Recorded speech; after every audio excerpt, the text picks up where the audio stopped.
talked about matching prices, these strategies that you've chosen to adopt. How sustainable is that approach, and how have you assessed the financial implication of that strategy and its impact on your break-even projections? That's part one of the question. Part two of the question, you alluded to what you perceive to be a lower hardware or device cost that Sirius may have at the moment. What are your plans for dealing with that cost of hardware and trying to lower your cost of hardware, and what specific strategies do you have in mind? I'll address the second question first.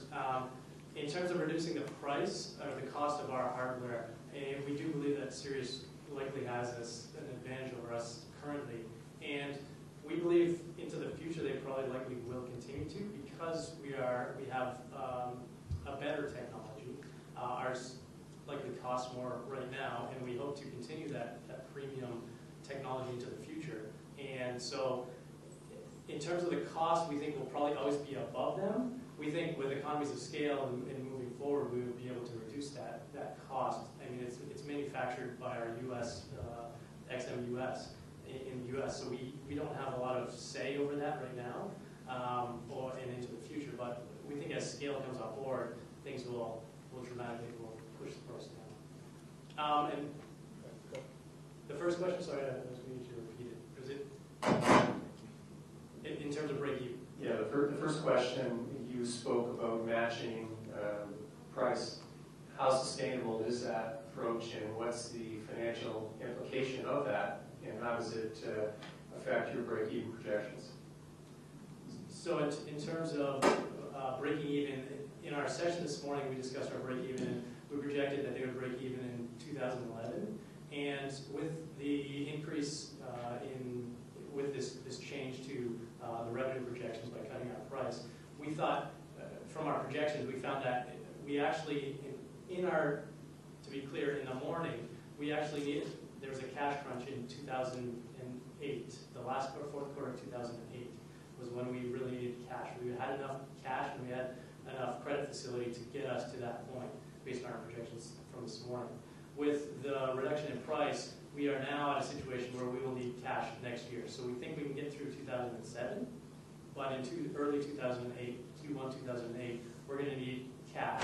And we need roughly about $75 million is what the number we came up with from our projections. And that will get us through to the point where we will break even in 2011, late 2011, 2012, based on our growth rates that we use. Is it sustainable? We believe we have to do it in order to be able to compete into the future.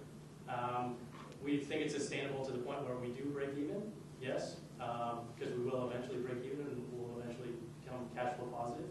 And we think it's a necessity in order to get our technology out there into the marketplace. The installed subscriber base that we spoke of quite a bit, we think that is key to the growth of the company in the future.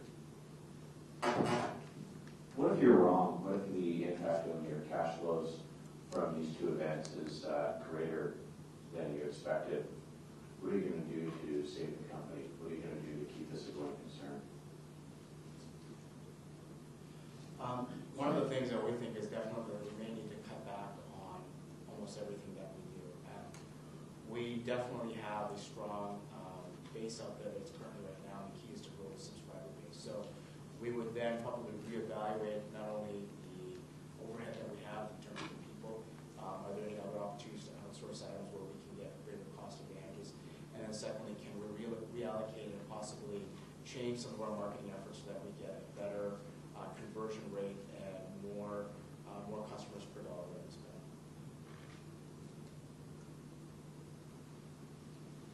Michael? My question is in evaluating crisis number one, you had do nothing, match, and price below. But you didn't talk about the financial resources of Sirius. What assumptions did you make about Sirius's financial state, and how did that impact your recommendation? In terms of Sirius, we didn't have a lot of information on them. We were crunched for time. So I can honestly say we didn't look in detail at them. We believe they have deeper financial pockets from our analysis this morning. which will give them an advantage in terms of cutting their price for a long period. Why did you assume that? What's that? How did you assume that? We did look at their financial statements for this morning, but we think that it's owned by the parent company, and yeah, it's owned by the parent company. Well, it's about 50% owned by the parent company, and we think they have bigger pockets, whereas we're just basically a licensor of the technology, a startup company in Canada who doesn't have that financial backing of our parent in the U.S. On the second crisis, the satellite coming down, it wasn't entirely clear to me whether you wanted help from XM in the US to solve some of the issues, and to what extent your solution space for the second crisis included actions that they would take. We did not spend a lot of time in looking at what the response was from XM US. We know that they may have some computer technology coverage on the West Coast that may be more enhanced than what we do. We're not completely aware of that. If it does, there may be some opportunity for bleed over into across the border parallel that we may be able to have some coverage on the West Coast. But we work with the assumption that we may not get as much assistance from the U.S. parent that we possibly get. You've talked about the loss of one satellite. What happens if you lose the other one? And what's your risk mitigation strategy for that?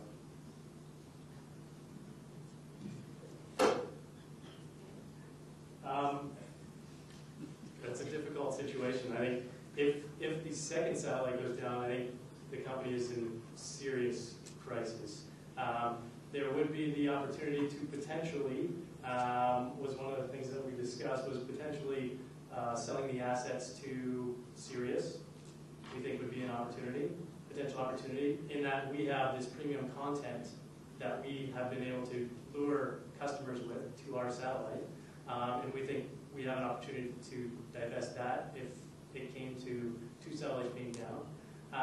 We don't have the financial resources to launch our own satellite or anything like that, so it's dire straits.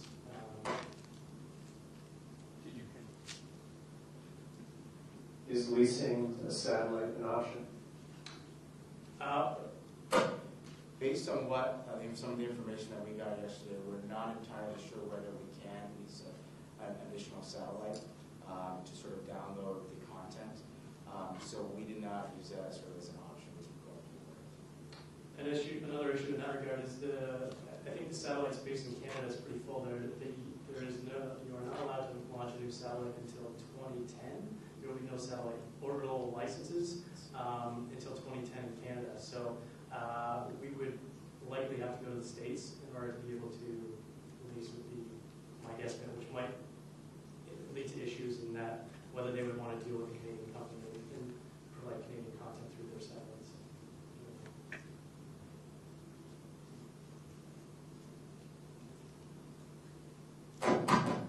Could you comment on the relative importance of the retail price versus locking in customers up front for a longer subscription?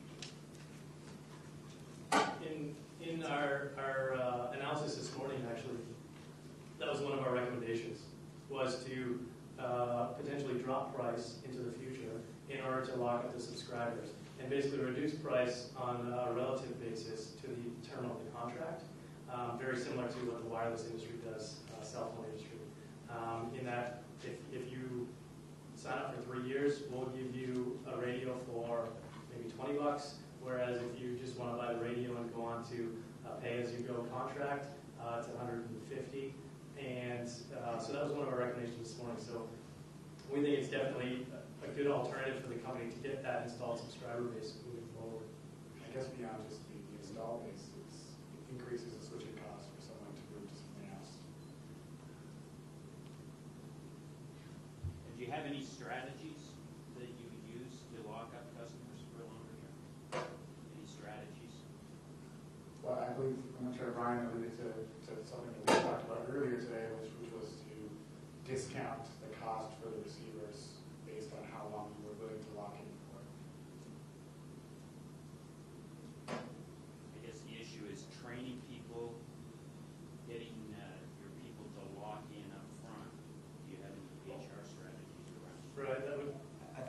of the things that we've looked at, especially if we take the scenario that one of the satellites goes down, is that once the service comes back online, whether it comes through just looking at the eastern side of the country, or when Rhythm and Boost comes back online, there will be a portion of the subscriber base that will want to leave. And I think it'll be pretty critical at that point to train our call center people when they call in to cancel to say, look, what can we do to keep you on board? That may be involving providing a discounted month, free month, whatever that might be.